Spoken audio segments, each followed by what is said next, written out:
Today I'm going to show you exactly how you can assemble a clarinet safely without damaging it and how to play your first sound. Here we have the clarinet case. It's very important that when we open it, we make sure that the right side is up. Often there's a logo or something indicating that this is the right side. If you have it on the wrong side, while opening it, the pieces can fall out, and we don't want that. Now let's take a look at the contents. So, as you can see here, when you open it, there is quite a lot of pieces inside. And it might be confusing when you first start out, but it's not too bad. So, the first piece is the bottom of the clarinet. This is the one we call the bill, because it kind of looks like a bill, as you might imagine. The next piece that we have is the lower joint. Now there are two joints, the lower joint and the upper joint. These might look a bit similar in the beginning, but an easy way to differentiate between them is that the upper joint has corks at both ends, while the lower joint only has corks at the bottom. Let's put together the lower joint and the bill. It's very important that when you put these two pieces together, that you do it with a slightly twisted motion. And it should feel very smooth. If it feels jagged, it might be because the cork is too dry. That's where we use something that we call cork grease. Usually this comes when you buy a clarinet, but if you don't have it, it's one of the essential things that you need to get. So you want to put a little bit of cork grease on if it's dry, kind of like this, and then you rub it in. You don't want too much because that can damage the cork. And if you don't do it at all, the cork can get too dry and it might crack. So it's very important to use cork grease.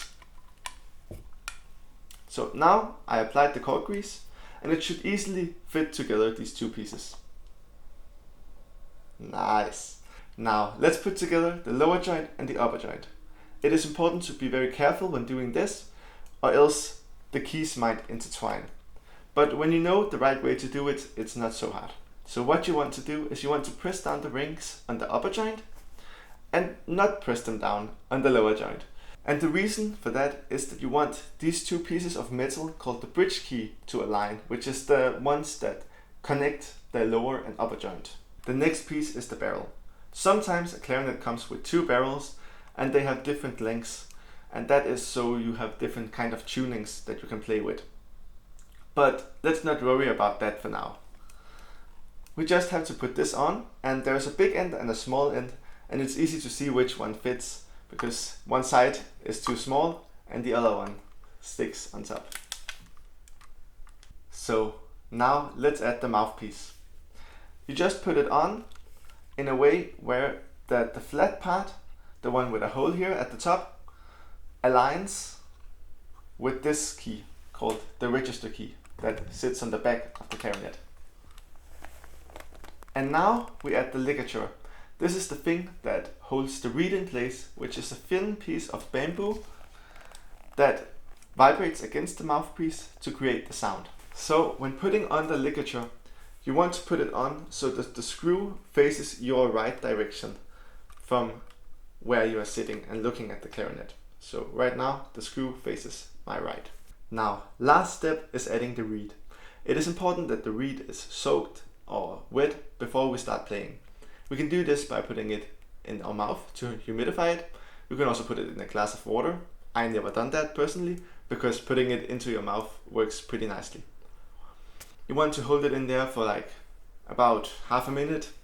I think that's enough. And after that, you can put it on your clarinet. So you just take the ligature a bit up, put the reed down, and then you can adjust so you make sure that the reed is perfectly aligned with the top of the mouthpiece. And after that you tighten the ligature screw, not too tight, but just tight enough. And now you should be able to play a sound. Here's how you make a sound on the clarinet. Sit up straight, hold your clarinet at about 30 to 40 degree angle, then put around 1 centimeter of mouthpiece into your mouth. You want as much mouthpiece as possible without it squeaking. If you get too much mouthpiece, it squeaks. Too little mouthpiece, it will sound weak. So you want something in between, like this. Then you want your lower lip to cover the bottom teeth. The top teeth will rest on the mouthpiece, like this.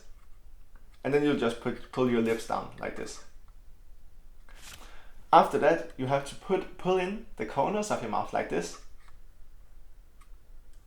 The idea being that you don't want any air leaking out, so you can get all the air directly down into the clarinet.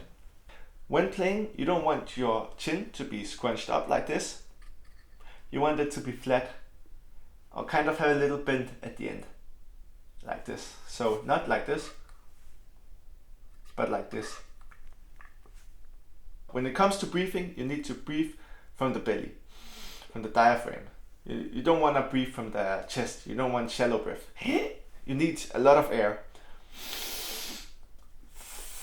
And then you need a steady airflow, and you need as high an air pressure as you can possibly get. So you can put your tongue in a position where the back part of the tongue goes high up, like when you're saying E, he, or if you're hissing. You want a high pressure and a good steady airflow. So kind of like this.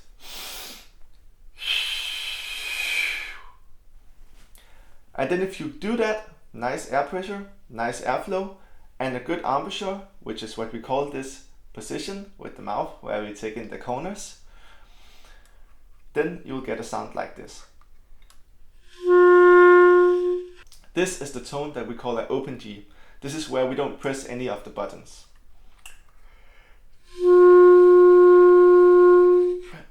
And that's the first tone you're going to learn. So now do this with me. Relax the body, hold your clarinet at a 35-degree angle, put in about a centimeter of mouthpiece in your mouth, close in the corners, breathe through the diaphragm, and blow. If you don't get a sound in your first try, that's completely normal. You need a bit technique. When I first started out, it took me half an hour before I could get a consistent sound. And even then, it sounded pretty airy. To progress faster, one thing you can do is you can stand in front of a mirror and check whether you are holding the embouchure correctly. You shouldn't feel any air getting out of the sides of the mouth. That should be completely closed off. Some other things you can troubleshoot for is checking that the reed is aligned properly. If there's any leakage up here in the mouthpiece, it won't be able to make a sound. Also, don't bite too hard on the reed, because if you press it down too much, it won't be able to vibrate freely. Make sure that you have a steady airflow and that you have the right tongue position and that you can get a really strong airflow. So I'm just going through all the steps again. Relax the body, upward posture, 35-degree angle, about 1 centimeter in, cover bottom teeth and upper teeth go on the mouthpiece, and then down here, closing down, tongue in E position or hissing position, so you can get a lot of airflow. Breathe in. So that's it for this video. If you have any questions or anything you want me to cover in another video, please tell me in the comments, and follow for more clarinet content. Have a nice day.